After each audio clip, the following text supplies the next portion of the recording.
Something happened to me on a dark night in 1976. It was December 19th, a day that would change my life forever. It was the day I died. You were dead for 19 minutes. When I came back, I did not come back the same. How do you feel? I did not come back alone.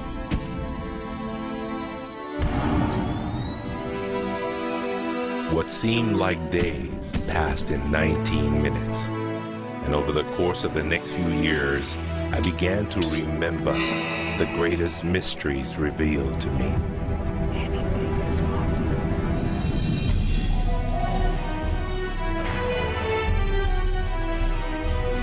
I discovered a secret beyond any secret. The sum of all secrets. My eyes have seen something. You have seen nothing. It's out there, and I will find it. You will find nothing. It's like Solomon's gold.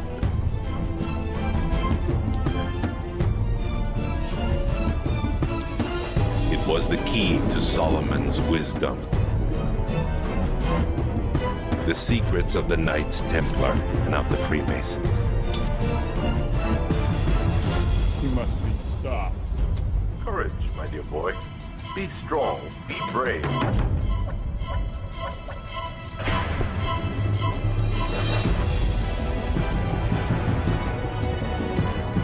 I challenged myself to find out everything I could. I found great teachers who knew this and began to seek them out.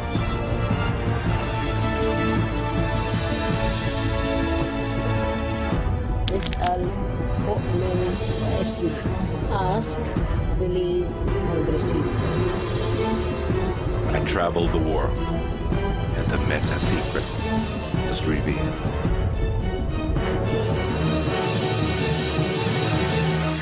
Time has come.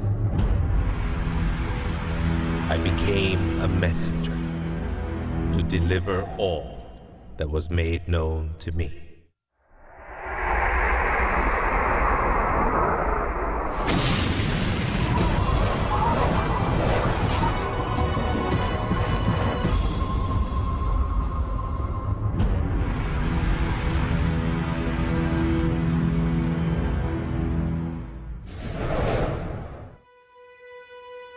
Hello there, I'm Bob Proctor.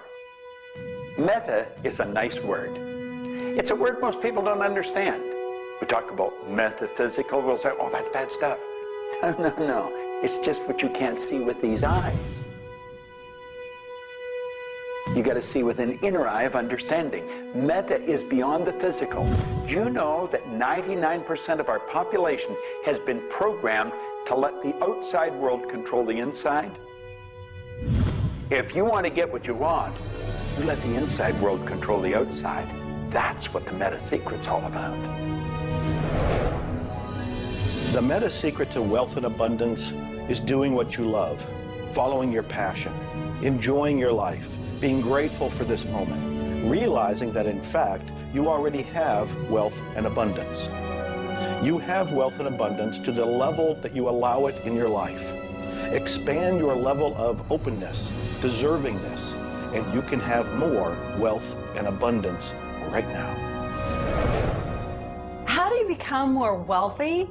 You become more grateful. Studies here in the U.S. show that grateful people earn more money and are better at innovation.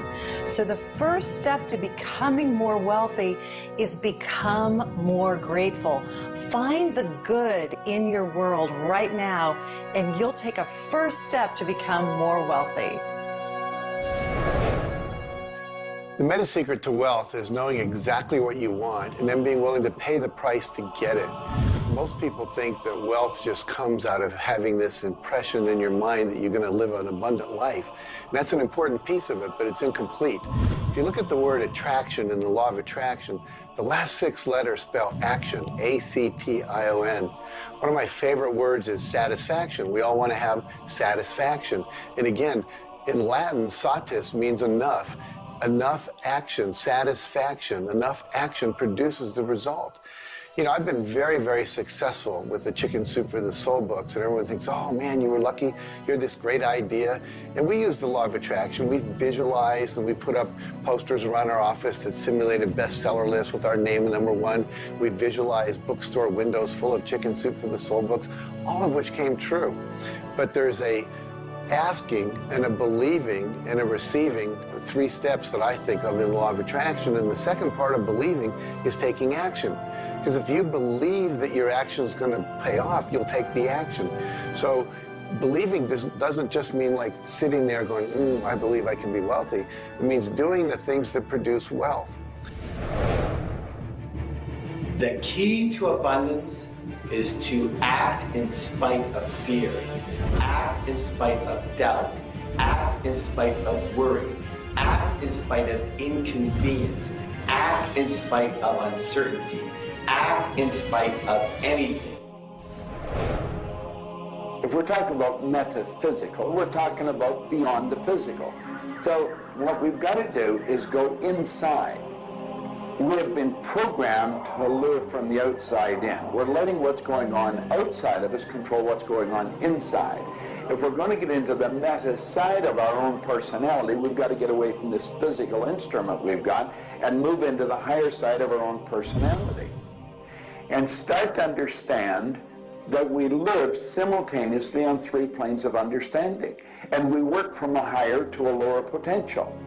If you're working with electricity, any electrician, any engineer will tell you that you have to work from a higher to a lower potential. If you go contrary to that, you're not going to get any use out of the electricity. Well, when you're working with the mind, you don't start with the physical and work up. You start with thought and work down. Thoughts are of a spiritual nature. Spirit's omnipresent. Where's thought? Thought's omnipresent. 100% evenly present in all places at the same time. I can be underwater and think.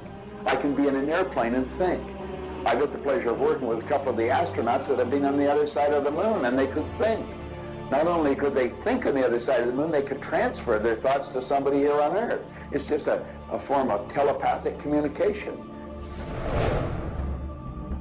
You know, it's been said that if you build it, they will come. I think if you build it, and you build something with true excellence, and you distinguish it in the marketplace, and you come up with a selling proposition, and you are aggressive in your marketing to the world, it's possible that people will come. But it's not inevitable that they will come. And sitting around passively visualizing things is not likely to get the world beating a path to your door.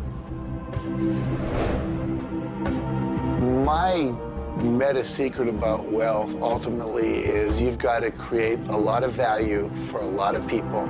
And if you do that, you will bring a lot of wealth back to you.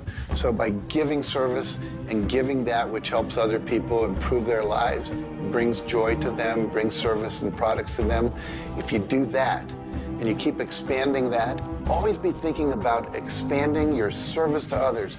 And if you do that, wealth is a foregone conclusion. First thing, quit listening to what everyone else is telling you what to do. And start paying attention to what you want to do.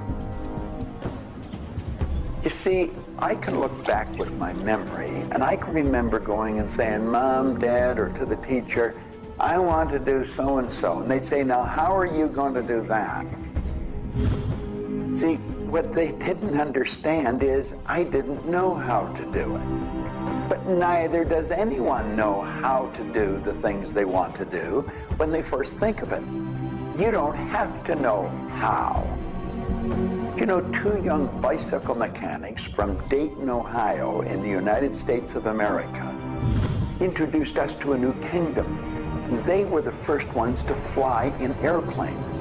The whole world believed that you couldn't do that. Anything heavier than air is attracted towards the center of the world. You can't fly.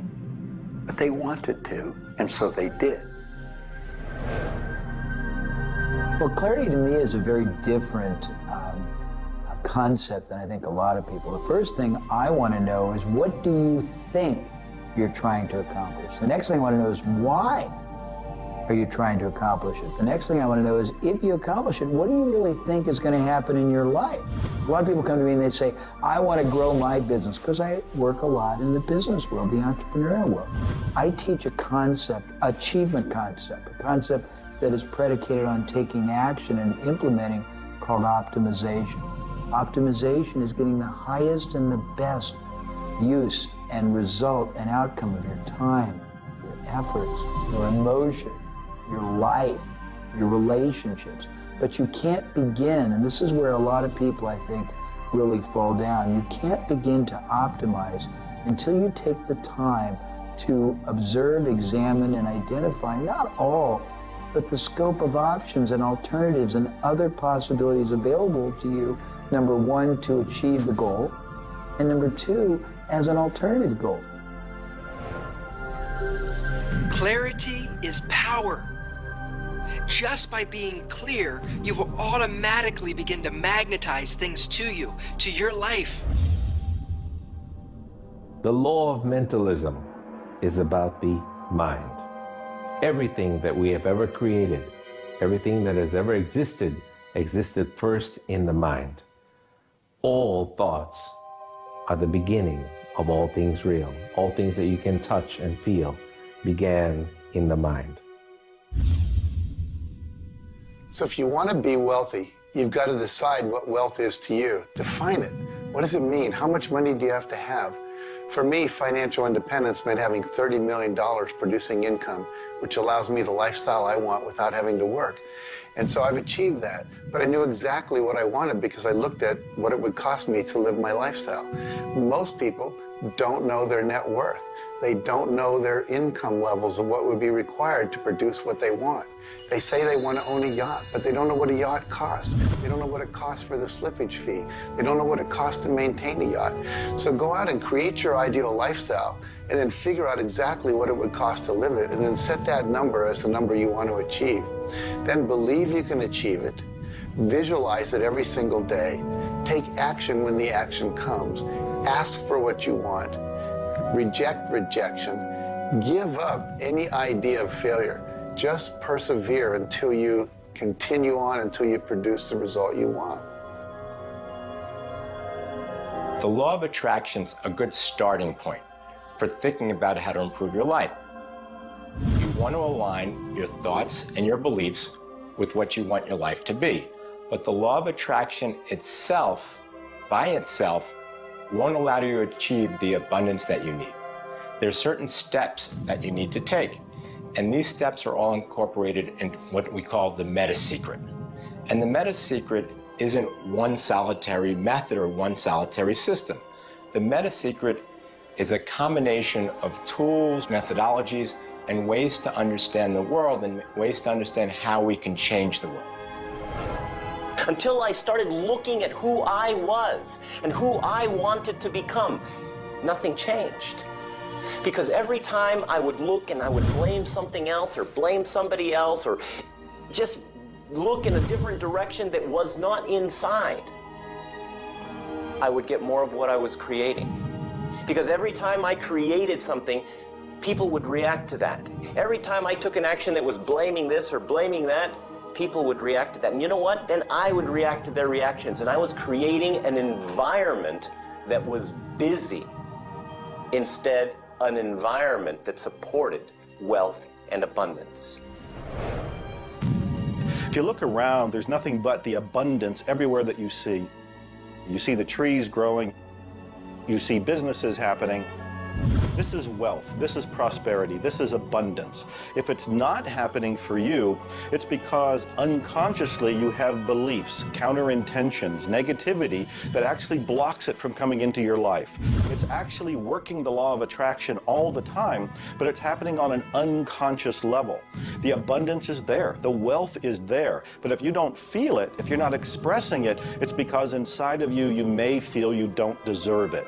This is part of the unconscious work that has to be done in order for you to feel on a conscious, real, live, earth level what's happening with abundance and prosperity. Abundance, wealth is your natural birthright. If you're not feeling it, it's because of your unconscious beliefs.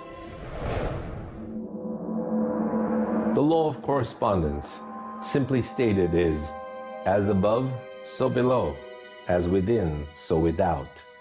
The law of correspondence is simply attesting to the fact that we are human creatures, physically present, but we have minds and we have spirits. So we exist in more than just one plane. We might even be multidimensional beings with multidimensional thoughts, and there may be more to you than just meets the eye. If you want to be wealthy on the outside, you first have to become wealthy on the inside. As above, so below. As within, so without. First, you have to become wealthy in your thoughts.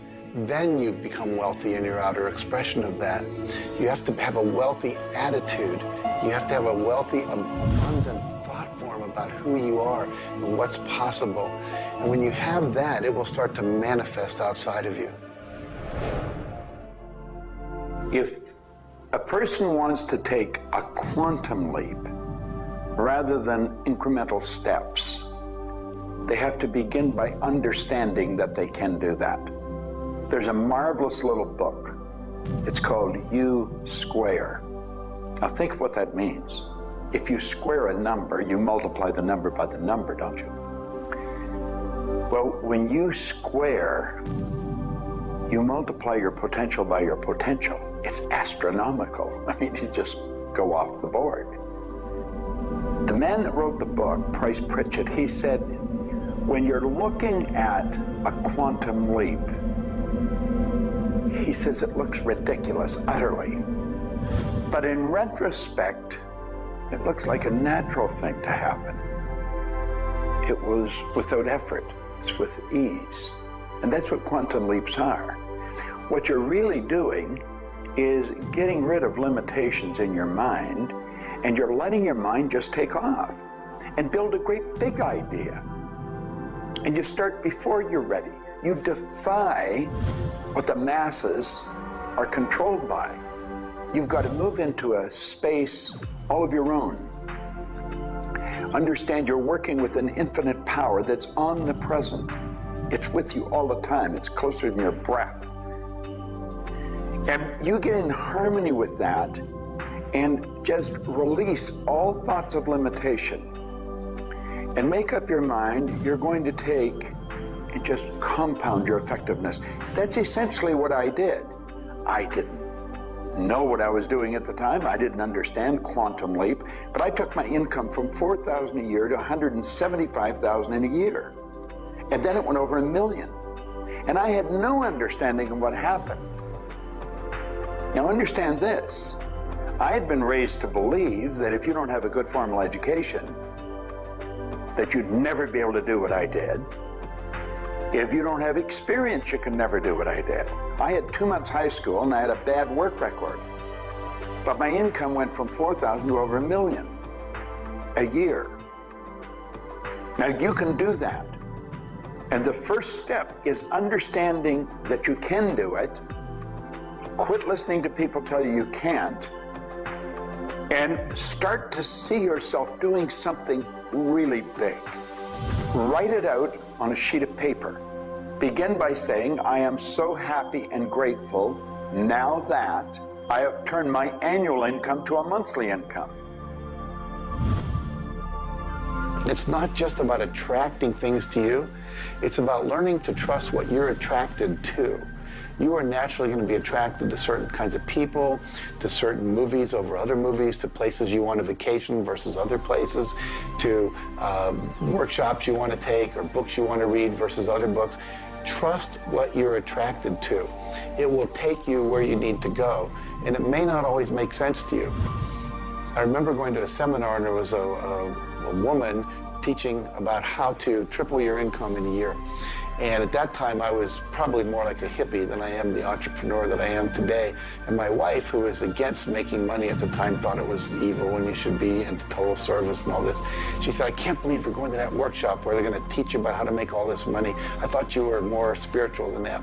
I said, honey, I don't know why. I'm attracted to that workshop. I'm going to go there. So I sat down, the woman next to me, we started talking. It turns out she was a veterinarian. And it turns out that our cat had feline leukemia at the time. And I started talking to her about that, and she said, well, I'm the world's expert on feline leukemia. And I said, well, I've heard there's no cure for that. She said, no, there actually is a cure, and I can teach it to you. And so she called my veterinarian, told him what to do. My cat lived for many, many more years than the local vet thought it should. But see, I was trusting my attraction to go to that seminar, and it led me in a path that saved my cat's life, which was not where my conscious thinking was, but it was a very important goal to me to keep my cat alive. Those kind of things will start to happen. Most people are uncertain about something. They're uncertain about their next step. Here's your message. Do it. Do it. Whatever you're uncertain about, do it. Take the step. You will learn so much more. You'll get so much further faster by actually getting in the game than doing it, than thinking about it forever. One of my sayings is, one step in the right direction is worth 100 years of thinking about it.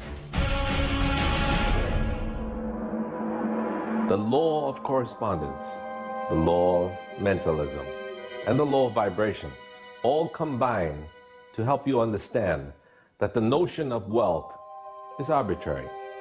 You're always wealthy in comparison to someone else. You choose a person to compare yourself with, or your wealth or your level of wealth with, and then you decide at that point to be happy with the situation or to be unhappy, and therefore change it. All of wealth is subjective.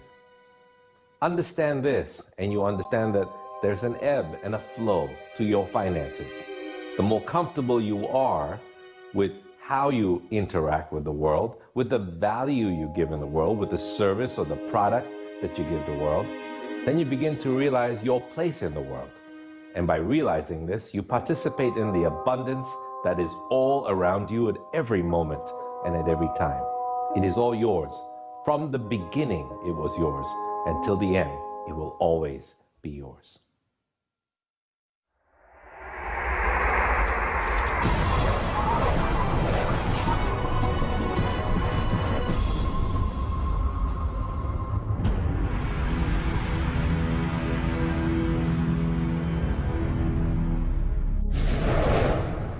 The meta secret to relationships is to know that the universe is giving you love right now.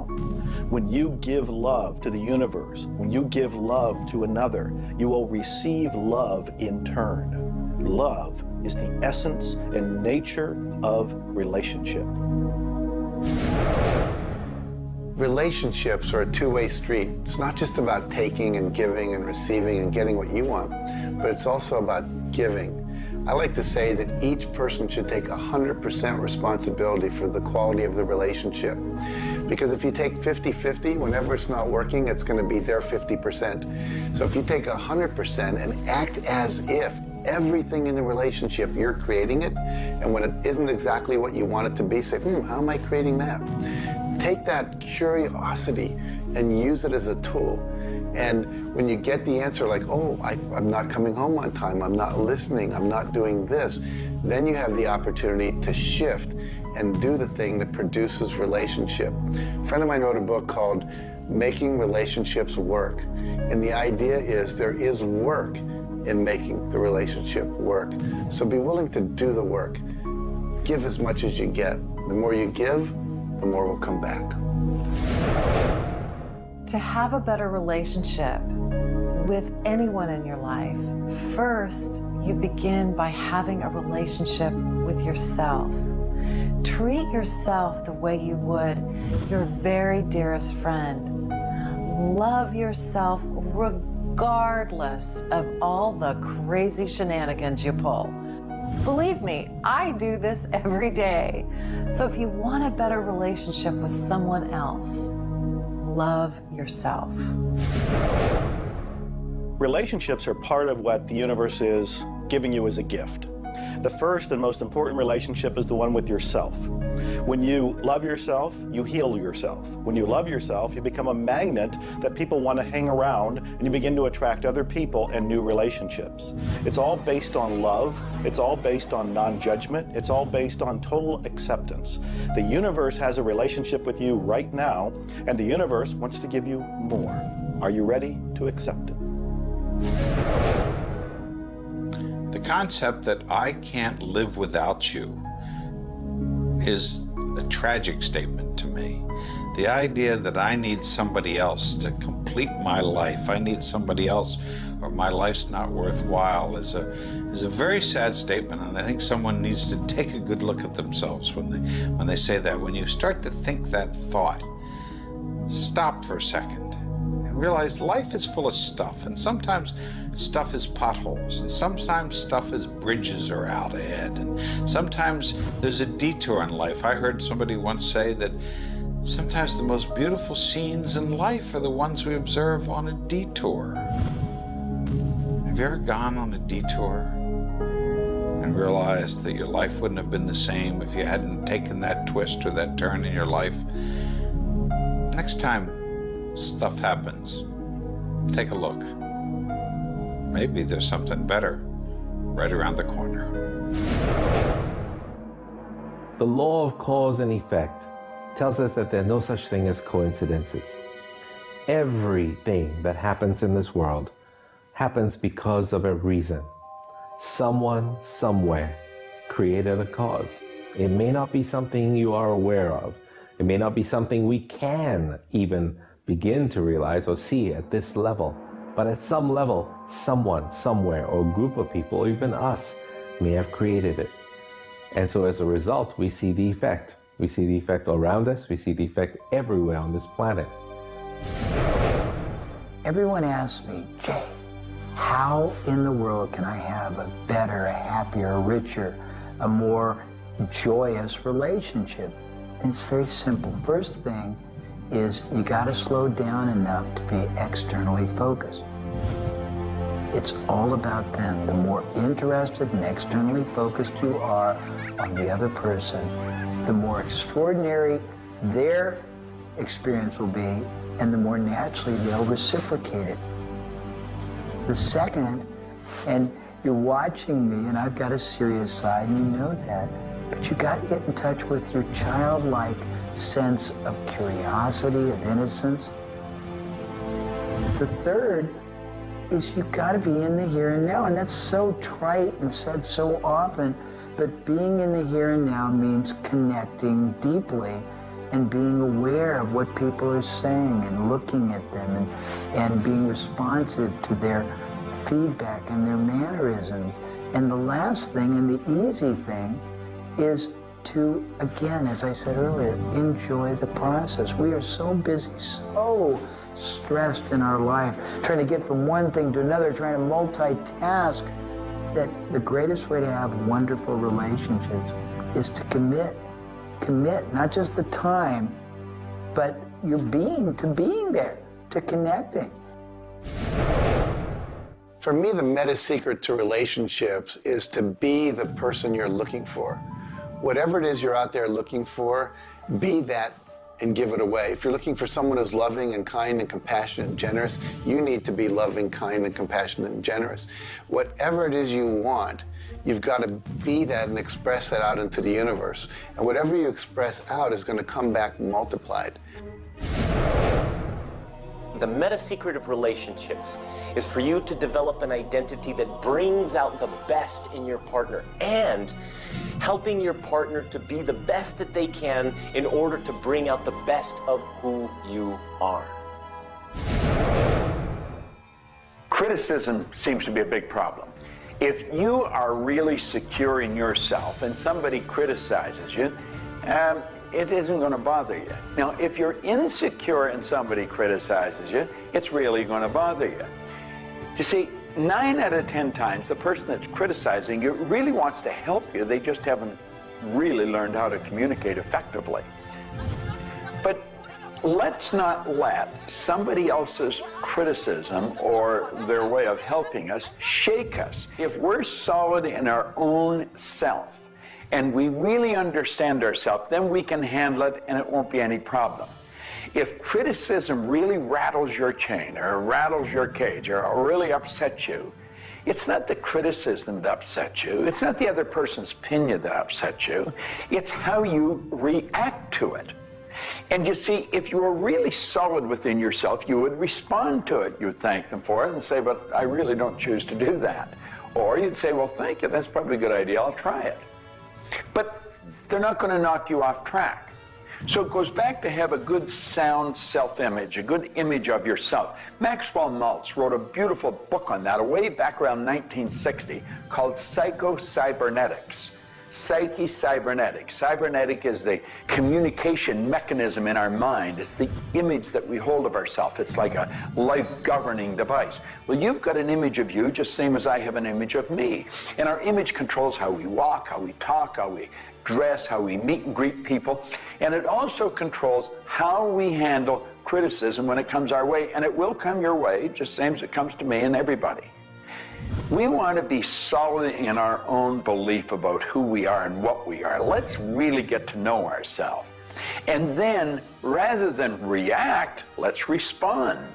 It doesn't matter how they approach, whether they're diplomatic and trying to help us or whether they're trying to find fault. It won't really make any difference. We will listen to what they have to say, listen to it, and then we'll either accept it or reject it, but it isn't going to affect the relationship with the other person one bit. There is masculine and feminine in everything. Nothing is entirely masculine, nor is it entirely feminine. We have different aspects of yin and yang, of harshness and softness, different aspects of masculinity and femininity in everything. If you take a look at life and see it all as a combination, see how we are always living in combination, then you begin to realize and to also appreciate the law of gender. Relationships are about communion, taking our life and making it sacred through connection with another human being. So communion and making sacred is what relationship is all about. You know, there's a lot of lonely people around. And if you're lonely, I'm going to let you in on a secret. You're always going to be lonely until you become friends with yourself. If you're looking for company outside of yourself, you're looking in the wrong place. You want to go inside. And when you get to really look at you, you're going to feel so good about you. You're going to love yourself. Now, you see, as a little kid, you were probably taught, don't love yourself, that's conceit. I know I was, and most of the people I know. That's not conceit. That's a healthy, conscious awareness of who we really are. I'm not talking about an ego trip. I'm talking about really becoming acquainted with yourself.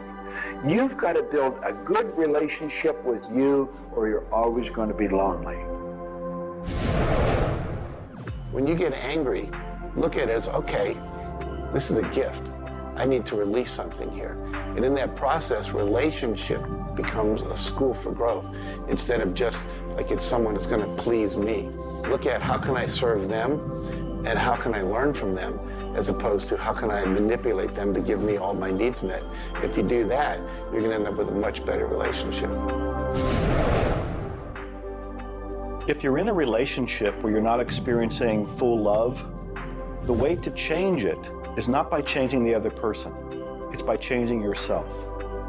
You look within yourself and you start to feel grateful for everything about you.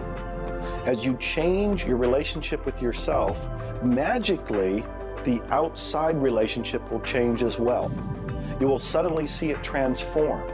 You will suddenly see that there's love in that relationship with that other person. But you don't change the other person, you change you. A lot of people spend valuable time in their life focusing on the past. I could probably spoil your week if I reviewed the first 26 years of my life. My life was a mess. And you know, at the end of 26 years, imagine living for 26 years and looking at yourself, you're unhappy, sick, and broke. I had a guy look at me and he told me I was one of the most miserable people he had ever met. And he was right. I was plain miserable. He said, you're always sick. I didn't have a terminal illness or anything, but I was always backache, headache, or something, and I was always broke. He said, why don't you change it? Well, as long as I kept focusing on what led me to this point, which was a bad trip, I was going to create more of the same.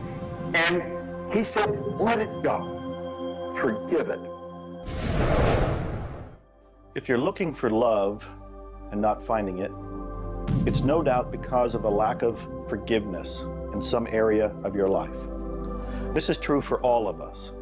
You want to look in your life, look at your past, look at all of your relationships, and ask yourself, where have I not forgiven? Myself, my parents, my siblings, my neighbors, my relatives, my business partners, where have I not forgiven? When you go and forgive, you release the energy that allows the law of attraction to bring new love and new relationships into your life. How do you do this? You look and ask yourself, where have I not forgiven somebody? Somebody's going to come to mind. It could be you. The second thing you do is say, can I forgive them? Can I forgive myself? Whether you say yes or no, you move to the third part of this, and you start to wonder, what made that person act the way they did at that point? What made me act the way I did at that one point? And you start to go deep into understanding the psychology of behavior, and you realize we're all doing the best we can, yourself included.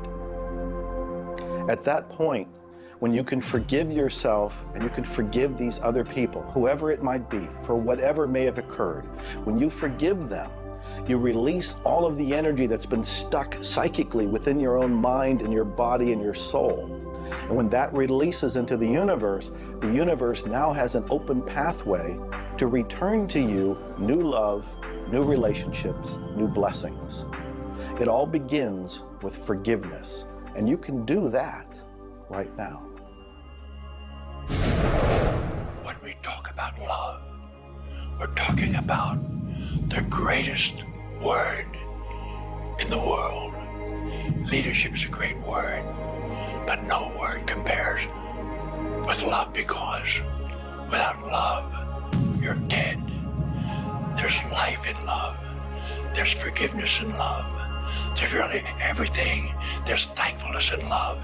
Now, the problem is learning where do we start, because we find sometimes in families there's no love. In marriages, there's no love. But we quit looking around and we start learning. It begins with me. And when we start learning, we're not too loving ourselves. And it begins with your learning.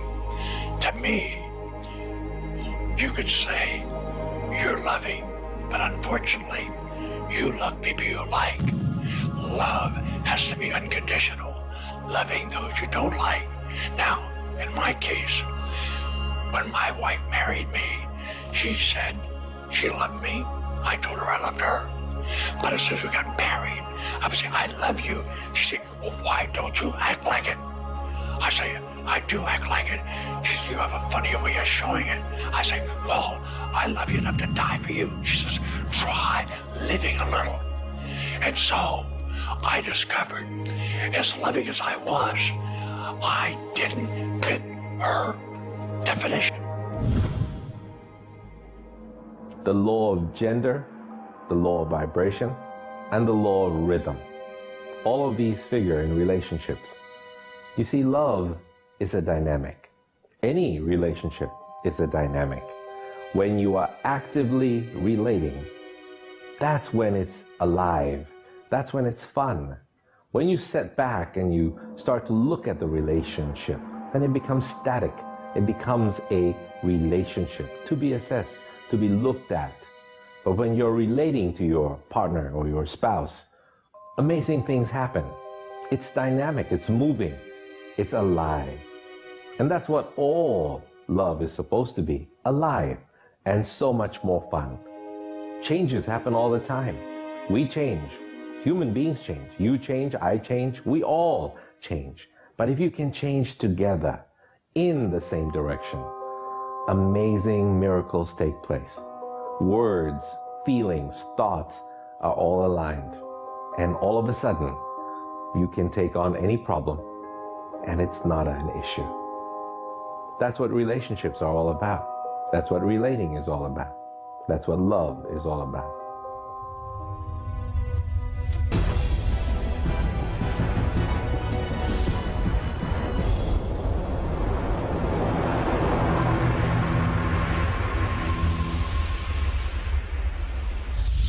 はじめに言葉歴すなわち、クリエイターなるものはやはり言葉振動を用いて全てを設計されたんではないかと思うんですね。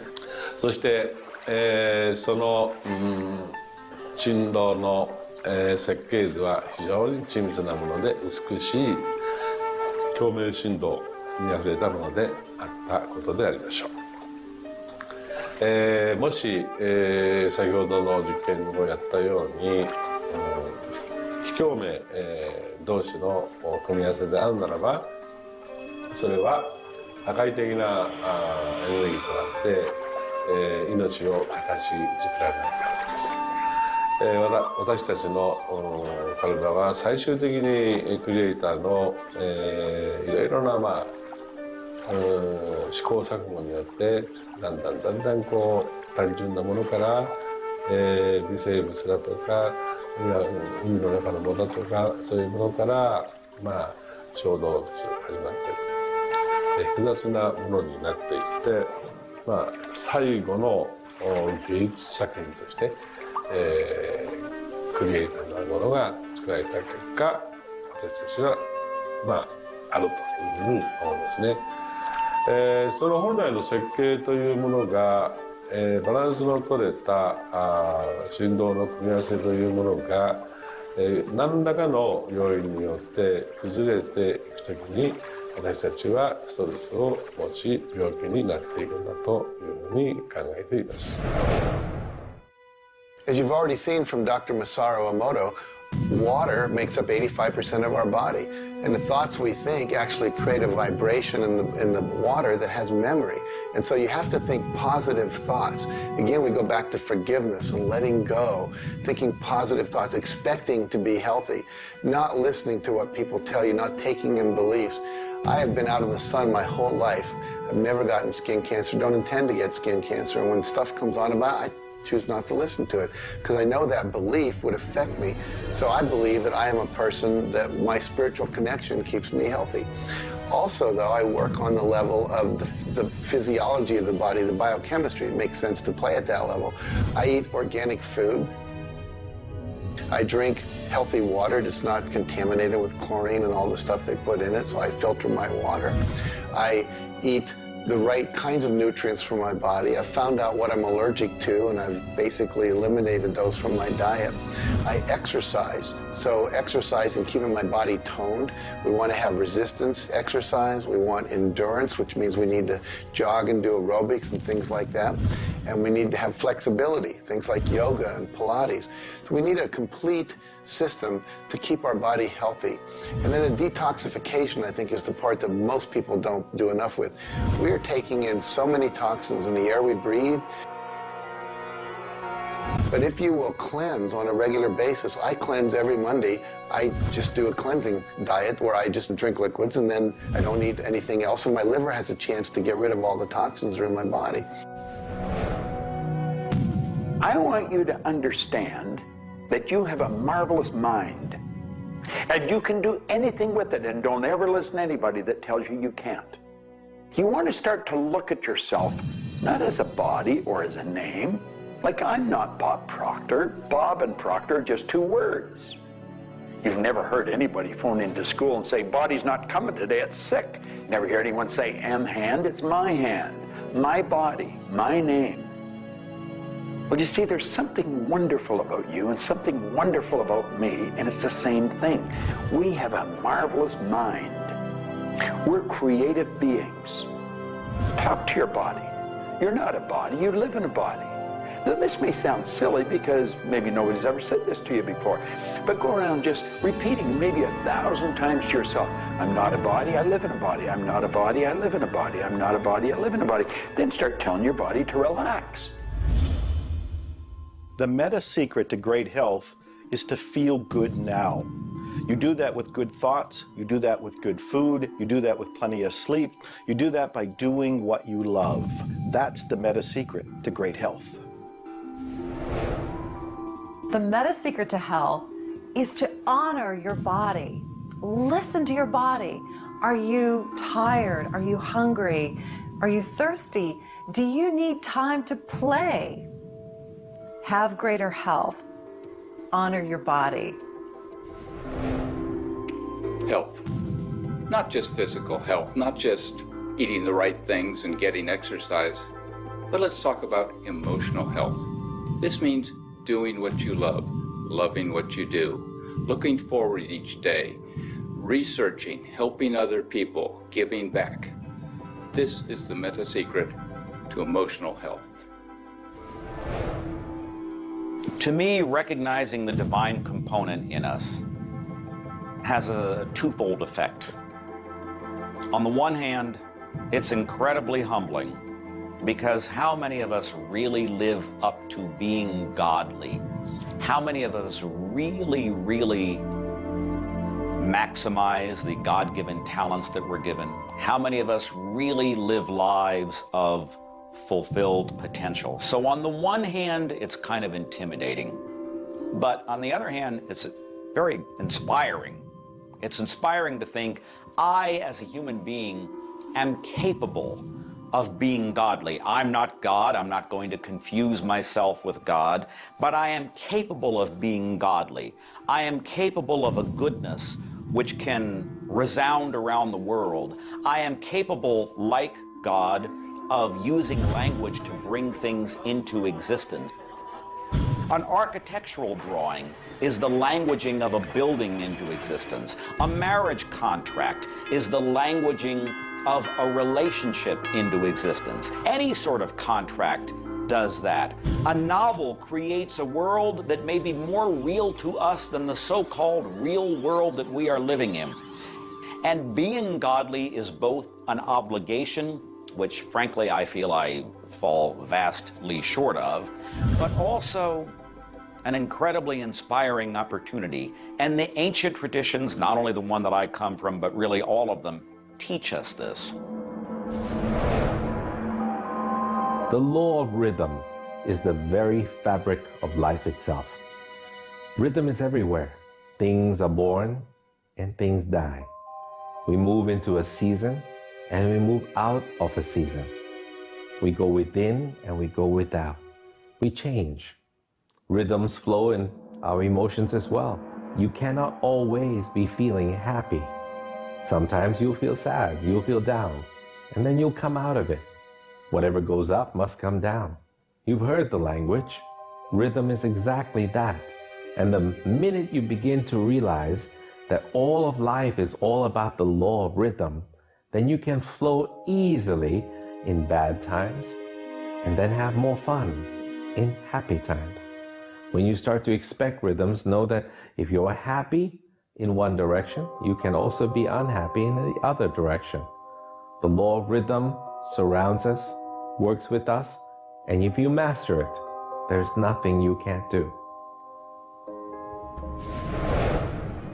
The meta secret to health and having amazing energy is the ability to look at your world from a perspective that, hey, things aren't always going to go your way, but you know what? As long as you always do your best, as long as you are focused on what you achieve and what you're trying to accomplish, then it's all going to work out. I think one of the most important keys is to recognize in life just about all the limitations that we have are self-imposed. To realize that is the greatest breakout, the greatest. I talk about staging jailbreaks in your life, breaking out of the mental prisons, getting over the walls of the self-imposed impossibilities in life. And it is remarkable what happens when you realize, take a look at what really is holding you back. And very often, almost all the time, it's you. It's you. The power lies within you. See, humor is good. It really is. I don't really understand what it does to you, but I know it does something to your brain. Norman Cousins, who's gone now, but lived a long and very, very effective life. And he had been diagnosed with a disease, and it was killing him. He was literally dying. And one day he got thinking to himself, if sadness and sickness are hooked together, then happiness and health must be hooked together. And so he had people bring in old movie films of Laurel and Hardy and all kinds of different old actors, funny stories.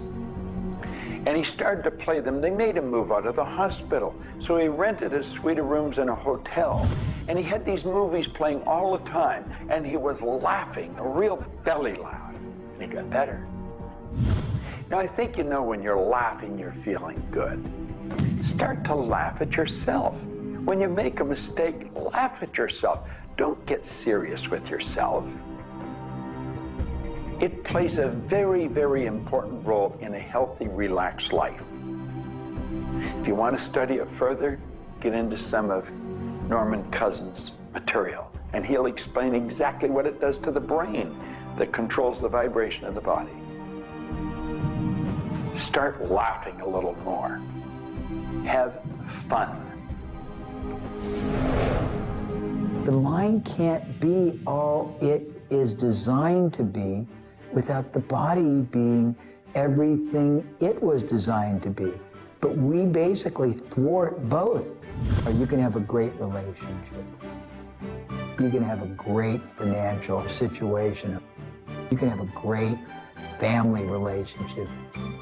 And the big problem in our society, certainly in Western society, people don't exercise, 92% of people don't exercise, they don't eat nutritious things, they don't complement to compensate. It's very simple. And if you break it down to the little steps like eating an elephant, you'll have the most rich, satisfying, fulfilling, gratifying, liberating life, but you got to balance it. Health is all up here. All I know is right now, I don't have a voice, I don't have much sight, I don't have a hearing. My strength is gone. However, I have never been more excited and thankful in my whole life. The law of vibration simply states that everything is in motion. Nothing stays static. At some level, even though something may appear as if it's not moving, its molecules are moving, its atoms are moving. Everything vibrates. Not just your thoughts, everything. Now, I do understand that disease cannot stay in a healthy vibration. It just cannot. I also understand you cannot turn disease into health, but you can release disease and recreate health. You see, your body is changing at the rate of millions of cells every second. And it's the thought patterns that you hold in your mind that control the vibratory rate of the body. Your brain is an electronic switching station. There's all kinds of material written on thought, on attitude, and on health. And I do know this. If you are suffering from a physical disease, quit talking about it, quit thinking about it. Go to a very competent medical doctor and follow that person's advice, because he or she will tell you what to do physically, but at the same time, instantly begin visualizing every molecule of your being in a harmony with the law of vibration. Now, I would have an affirmation that I would repeat. I am so happy and grateful now that every molecule of my being is vibrating in perfect harmony with God's laws. My body is getting healthier and stronger and more vibrant every minute of every day. And repeat that. Treat it like a mantra. I can't predict what's going to happen for you personally, but I do know that hundreds of people, if not thousands of people, have experienced healings and cures by beginning to change their thoughts about what's going on in their body. In my book, The Attractor Factor, I talk about a person who had cancer. She experienced the idea of forgiving everybody and everything in her life, and she went through the process of doing that, working with a coach. She then went back into the doctor's office. They opened her for surgery, and there was no cancer. It was gone. By forgiving everybody in her life, including herself, she transformed her body. She reached this place of healing and this place of peace. And as a result, she experienced a cure. If you're finding yourself sitting here watching this and you're ill, you've got a chronic condition, you're sick, what you need to do is a couple of things. Number one, you need to first work on your attitude. You need to believe you can get healthy. You need to not believe anyone who tells you you're going to die, or it's terminal, or it's going to take a long time. Literally, we know that we can get rid of a disease in minutes, in literally minutes. I had a cold once, and a person literally did an exercise with me. My nose dried up, my fever went away, the achiness went away in 5 minutes. So we know the power of the mind. We know that you have to forgive and release. So much work now being done on cancer, where we know there's resentment, and different forms of resentment will come into different forms of cancer in the body. So it's critical to get yourself aligned with spirit. When you are aligned with spirit through meditation, through doing the things that bring you joy, through doing the things that align you, and you know what that is for you. It could be singing, it could be walking in nature, it could be petting your cat. When you move into that state, healing naturally takes place through you. There's this innate, natural healing ability that's always working to heal you if you get you out of the way. By you, I mean your ego mind, your beliefs, your fears, your doubts, all of that stuff, all of the resentments you've held that you haven't released, that will keep you sick. So you've got to do some kind of work to get into a spiritual alignment and to release the negativity. Emotional pain is very real. It's like sorrow and grief. Like grief comes in waves. It just sort of overcomes you and then sort of fades away.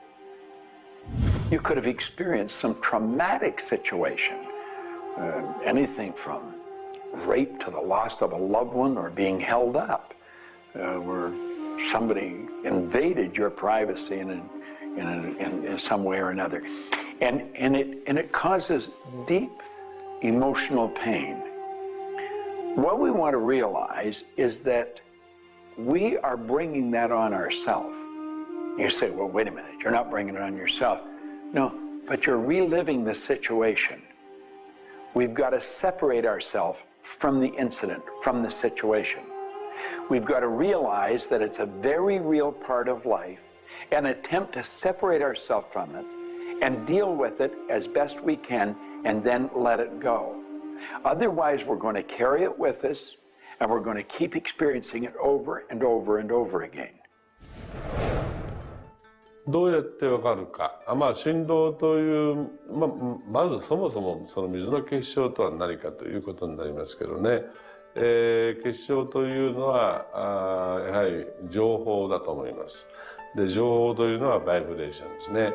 で、バイブレーションのデザイン家が雪の結晶あるいは水の氷結結晶という形になって現れてきていると思いますが、や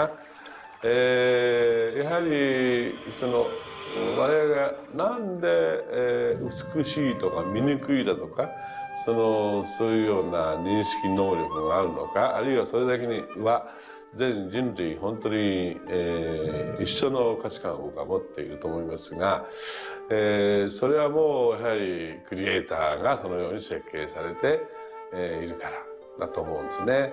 それが崩れちゃったらもうこれはもう本当にどうしようもないんだけど、その美醜というのが我々の美しさ、ごめんなさい、バイブレーションの健全さということにつながっていると思います。水は神が自分の意機あるいは意図をまんべんなくこの宇宙に伝えるためのキャリアとして、作られたものだと思いますね。ですから水が別の言葉で言うならば神の、一種のメッセンジャーということになると思いますね。それの形が大げさで言えば結晶という形で表されていると。で神にとって、ふさわしくないなと思うような現象については水はやはり結晶的にノー、良いものはイエスという判断を示すというふうになっていると思うので、それがなぜできるのかということになってくると、これはまた僕にとっては来世の研究課題かもしれません。Stress is caused, in my opinion, when we take our power and give it to the problem. We want to maintain the power. I'm in control of me. The power is going to stay with me. I am not going to let the condition, the circumstance, or the challenge that I may be facing control me. You can make a decision right now that you are going to maintain your power and you're going to let everything outside stay outside, and you know that when you're in a totally relaxed state, the solution to problems come. Quit getting involved in these sophisticated stress management deals. Release the stress. Let it go. You're in charge of your body. Just say, peace, be still. Visualize a beautiful lavender energy flowing right into the crown of your head and circulating right through your body. And then start to imagine every molecule of your body vibrating in perfect harmony with God's laws. You're totally relaxed. You're in charge of yourself. There is no stress where there's relaxation. Be calm, peace, be still. Don't even use that word anymore. Get rid of it. Release it. The laws of cause and effect, of rhythm and polarity, come into play when we talk about your health. Your body is an amazing symphony. Amazing miracles taking place on every part of your body. And what holds it together are fields of force that we cannot even begin to understand. Every day, your cells are renewing until you have new organs generated all the time. Your body and your cells are repairing themselves even as they remove toxins from your body. I can't help to wonder sometimes if you gave that entire symphony a wonderful environment filled with fields of happiness and radiant joy and vitality, how that growing, renewing process might work a little bit better, sort of like happy children in a playground.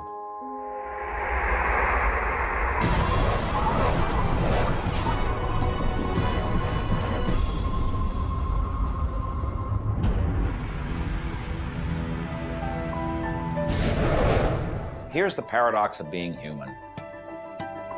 Real happiness is only available in the moment. If you're brooding on the past or obsessed about the future, even if you're looking forward to something that could be magnificent in the future, it's not quite the same sort of anchored contentment that you get from really being in the moment.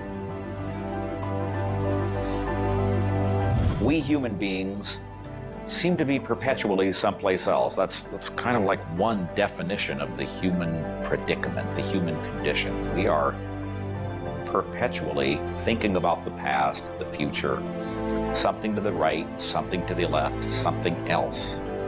I think the paradox to happiness is you do have to have dreams and aspirations, and you have to be anchored, rooted, and happy where you are. Not always easy to do, but I keep trying. Happiness is a point of view.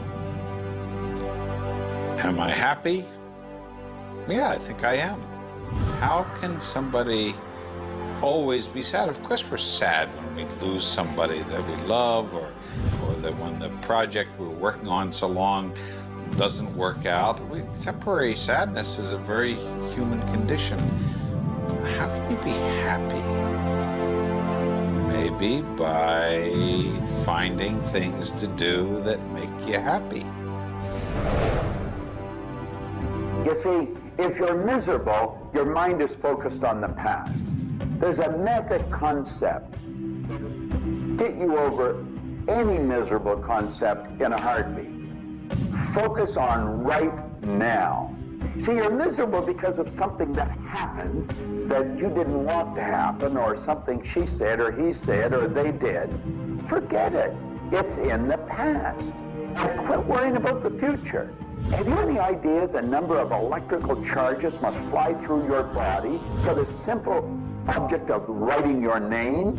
See, your brain is an electronic switching station, and you've got one. And you can activate brain cells. You can set up any vibration you want. If it's a negative vibration, you're going to be unhappy. If it's a positive one, you're going to be happy. Every brain cell is a positive and a negative pole. Everything that you look at is going to be impregnated into cells in your brain. Now, you're either going to look at the positive or the negative side of it. What side do you want to live in? I choose to look at the good side of a situation. Put yourself in a good vibration. Think of the blood in your body. Do you know it circulates through hundreds of miles of passageway every 33 seconds? It carries all the food in and all the garbage out. You got more power in your little finger than you need to light up your home for the year. There's about 11 million kilowatt hours per pound of potential energy locked up in your body. And you're probably saying, I haven't got any energy. That's because you're miserable. Get out of it. Get over it. Focus on now. One of the most important things you need to do in your life is discover your life purpose. I believe that everybody is born with an individual and unique purpose. And when you are doing your life purpose, when you're living it, expressing it, fulfilling it, you're happy. And so many people have talked about joy being your guidance system, that when you're off purpose, you're not happy, you're not joyful.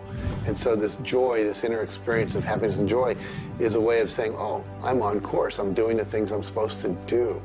Stephen Covey said, you know, you don't want to get to the end of life and get to the top of the ladder and find out the ladder was leaning against the wrong building.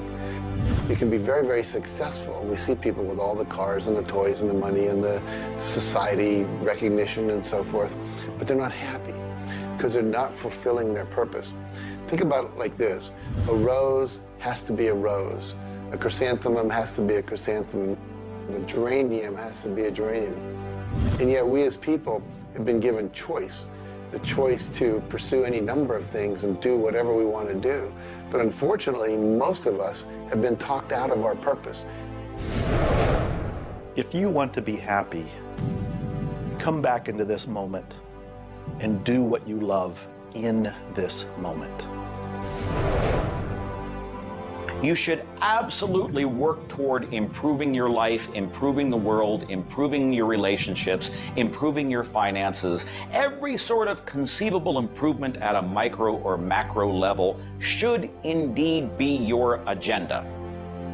But if you are not happy with things the way they are, then your happiness is perpetually on hold pending a condition that doesn't exist yet. If you do that, you will never be happy. You have to realize that the point of power in your life is in this moment. People think about the future and they throw their power into the future. There is no future. When it gets here, it's called now. It's called this moment. People think about the past and they throw their power into the past. But there is no past. It's gone. When you think about the past, you think about it in this moment. This moment is all there is. And you can be happy in this moment. When you are, everything is taken care of. All is well. Happiness and achieving happiness is a process. It's not something you achieve right now and you're done and you have your happiness. It's something that you're constantly attaining and re-attaining through life. And the way to do that is to really understand what brings contentment in your life and to achieve that. And one of the key things to remember in terms of happiness is that part of this process is sharing happiness with other people. The more we share happiness and the more we teach other people how to bring happiness and fulfillment in their life, the more we'll be happy and fulfilled. So continue with your journey of greater fulfillment, and you'll have more happiness in your life. The law of polarity is about dualism. Everything exists in relation to something else. There is no person that's entirely good. There is no person that's entirely bad. There is no entirely hot or entirely cold. It's always hot in relation to something else that's colder. It's always colder in relation to something else that is hotter. We move in directions as opposed to moving in a static field. We always move from one place to another, from one thing that's more pleasant to something that's less pleasant, or something that's unpleasant to something that's more pleasant. There is a movement, and this movement exists because of polarity. Happiness is what you want, and happiness you can have right now. Why aren't you feeling happy? Why isn't anybody feeling happy?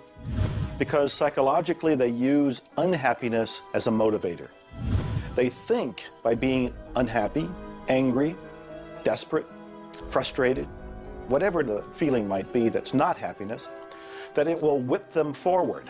It'll make them take action. And it's something that actually shoots themselves in the foot. Because when you are happy now, which is available to you right now, you know what your choices are. You can see what your decisions are to be, and you can more clearly decide on what to do next. It comes into really understanding something about ourselves. We should start at a very early age, and we should ask ourselves, who am I? You know, what really makes me tick? And get to know ourselves. We're in a hurry to get a car or build a business or buy a house. We should introduce ourselves to ourselves. School hasn't done it. Our parents aren't doing it. You go to work for somebody, they're not going to do it. So if you don't do it for yourself, you're not going to do it. This deals between you and yourself. Pogo said, we have seen the enemy, they are us. Whatever has happened in your life, whatever's going on for you, if it's not the way you want it, any situation, consider the fact that everything happens for a reason, and that reason is there to serve you. How can you reframe this? How can you relook at this in such a way that helps you, that supports you, that puts you on the path to success and positivity again? It doesn't help you to be negative. It doesn't help you to wallow. All that can do is bring you down. It's time to change your mind. It's time to reframe, relook at it, have a new perspective, a new view, and put this in the light of this was there to serve you. There's no accidents in the universe. This happened for a reason, and that reason is there to help you. We grow up with the idea rich people aren't happy. Well, I know rich people that are laughing. They're very happy. And of course, I know people that are very wealthy and are very unhappy.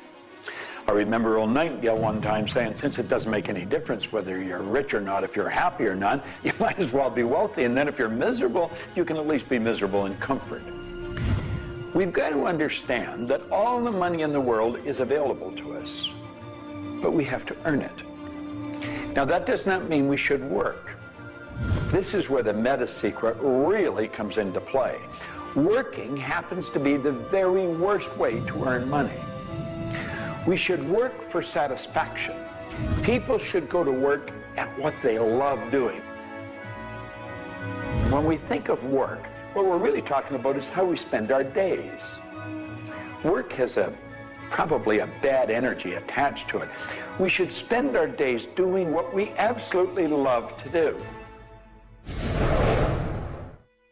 When it comes to the fear of failure, you look at your life and you ask, if I pursue my dream, my passion, my love, and it doesn't work out, will I still be okay? Can I still love myself? Will life still go on? When you realize that the answer is yes, you remove the fear of failure. When you remove the fear of failure, you have energy to go forward and actually make it a success. Well, what about the fear of success? When you are successful, you can make a difference in the world. If you really want the world to be a happy, prosperous place, Contribute a happy, prosperous person to it. You. The meta secret to happiness is that there is perfection in imperfection. That when we accept our environment for what it is and the people around us for who they are, we can make a big difference. Happiness. What makes you happy? Everyone is not the same. For me, it's research. I love researching and writing and putting multimedia programs together. And this allows me to do something else that I love, traveling the world. I travel more than 6,000 miles, that's 9,000 kilometers, every week. I've been to more than 52 countries. I board an airplane every 2.5 days. I've been around the world more than 16 times in just a couple of years. I enjoy that. Meeting new people, meeting new audiences, helping people. What makes you happy? That's what makes me happy.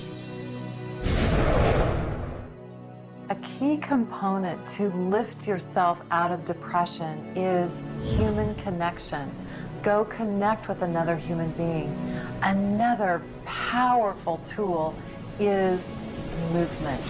And a third is laughter. Go play and have some fun and watch your spirits begin to lift. The meta secret of life is to realize that the journey is the thing. I believe the first thing a person should do is establish a purpose. Why are you even here? Why do you get out of bed in the morning? Why are you living? I honestly believe every one of us are hardwired to do something. So how do you decide on your purpose? You decide on it by asking yourself, what do I really love doing?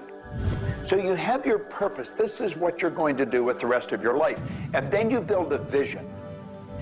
Then your goal is taking a bite out of that vision. Now, when you do that properly, you're going to love what you do. When you wake up in the morning, you can't wait to get going, and you're going to be doing it until you go to bed at night. Therefore, all of your day, all of your hours are filled doing with what you love to do.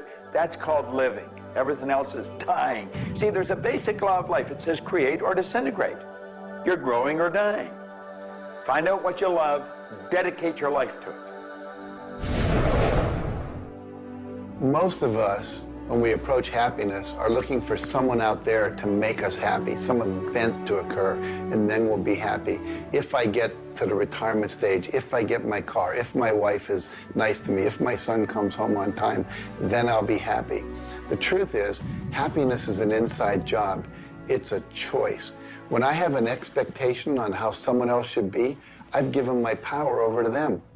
What I want to do is simply learn how to create joy and happiness inside myself. And we can do that in numerous ways, by doing the things we love, by focusing on the good qualities in ourselves, by choosing to focus on the good qualities in others instead of being judgmental. Once we realize that happiness is an inside job, and I get to be as happy as I choose to be, not as happy as other people make me, the reality is I can move into a state of pretty much constant joy and bliss. Stuff happens. Life happens. And then you get to choose. Look, you have a mission to do. You have to find meaning in your life, and you have to share it with others. There's a whole world out there that is suffering, that is in survival. They are grieving and they are hurting. You and I can make a difference. You begin right now by looking at your life, no matter what's going on in your life right now, and you find the good in it, the positive in it, the growth-oriented reasons for whatever it happens to be. You find the good in it, and whatever is happening, you turn it into something positive. You turn it into something good, and you go and share it with the world. You will become an inspiration to others. People model other people's behavior behavior, and that's how the world changes. You be that inspiration for success. You be the model for change. You be that person that has meaning in their life, and you will give meaning to yourself and others. It all begins with you. You have always had, you have at this moment, you will always have in the future, the power to achieve, to accomplish, to have anything and everything you want in the terms of monetary wealth, prosperity, in terms of health, in terms of happiness, relationships. However, it will never, ever occur until and unless and until after you first are clear on the specific goals. Number two, you are very clear on the action steps. Operative word is action steps you have to take. Number three, you have an action step-based plan, a strategy, and the steps are just the tactics. You implement it in a timely, regular, scheduled way. Number four, you monitor, you pulse, you really pay keen attention to your progress. And you adjust if it's not what you want, and you adjust higher if it's better than you want. And number five, you focus on other people's benefit. You don't be self-consumed. You do those five things, the world really is your oyster. You know, you find people that are quite comfortable with what's termed uncertainty. The truth is there isn't any uncertainty. There's only the law. And the law decrees that everything happens the way it's supposed to happen. If we build the image in our mind of what we want, and we're true to that image, that'll control the vibration we're in, that controls what we do, and it controls what we attract. Now, the problem is, we let that image get out of the way every now and then, and we're controlled by something outside. And that takes us off track. We've got to correct it and come back on track. But a person that has direction in their life, there's no uncertainty. There's only good stuff coming. It's stuff that's going to cause the image in our mind to move into form. And so we wake up every day wondering what part of it's going to show up today and where's it coming from and who's going to deliver it. Every day holds something really good for us. Alfred Adler, the great psychologist, said, "I am grateful to the idea that has used me." I love that. Get a big idea and understand that you're going to see it move into form, and that's just as certain as the night following the day, because that's governed by law too. The laws of correspondence, of vibration, polarity, and rhythm come into play when you talk about the meaning of life and happiness. We make our happiness dependent on what other people can do for us instead of what we can do for ourselves. You know, there's a concept they don't teach you in school. It's called enough. Sometimes what is enough for one person may not be that way for somebody else, and we want more. And when you want more, you're setting yourself up for disappointment, because not always will you get more. Sometimes you do, but it's not all the time. I don't know who told us on this planet that everything is going to go our way. Sometimes things will go your way, sometimes they won't. We've got to learn to accept this. That's the rhythm and the flow of life. All of life is filled with possibilities. And when you see possibilities, well, it allows you to accept failures as not final. Failures are learning lessons. The American Indians, the Hopi Indians in the Southwest, well, they have a belief. Every day they wake up and pray to the Great Spirit, and they say, "Oh, Great Spirit, allow us today, this day, to make 20 mistakes." You see, they believe that by making mistakes, by failing, you actually learn more. You add to this wonderful fountain of wisdom that is called you over a period of time. And if you don't fail, they say, you don't learn anything. So how many times have you failed? I know I have failed a lot. But over the course of the years, I also knew something that was different. And that was that I was responsible for my own happiness. I knew that there was laughter everywhere, but I also knew that if I wanted to participate, that laughter has to come from inside, not from outside. And that's the nature of spirit, and that's the nature of who you are, and that's the meta secret to everything possible.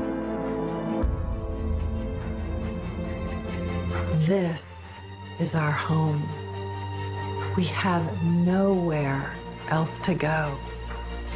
Earth gives us everything we need to celebrate life. Everything you do will either hurt or heal our planet.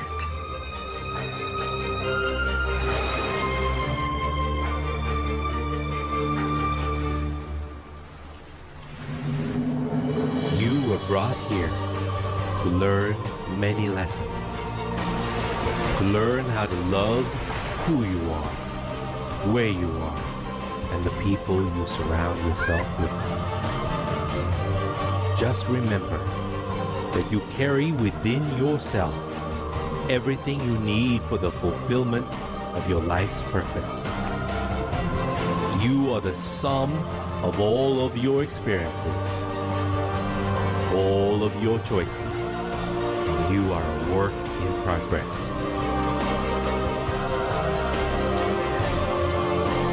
You deserve more happiness, more love, more joy, more abundance, and especially more fun. Life was never meant to be a struggle. You were meant to participate in this grand miracle called life. And as you begin to look all around you, start now to taste, smell, hear, and touch with your heart the abundance that surrounds you. You are indeed spectacular beings of light. So if you want to know the meta secret to life, to happiness, live more, love more, laugh more. Change the stories in your head, and you can change the world. It's a short trip. Make it a good one.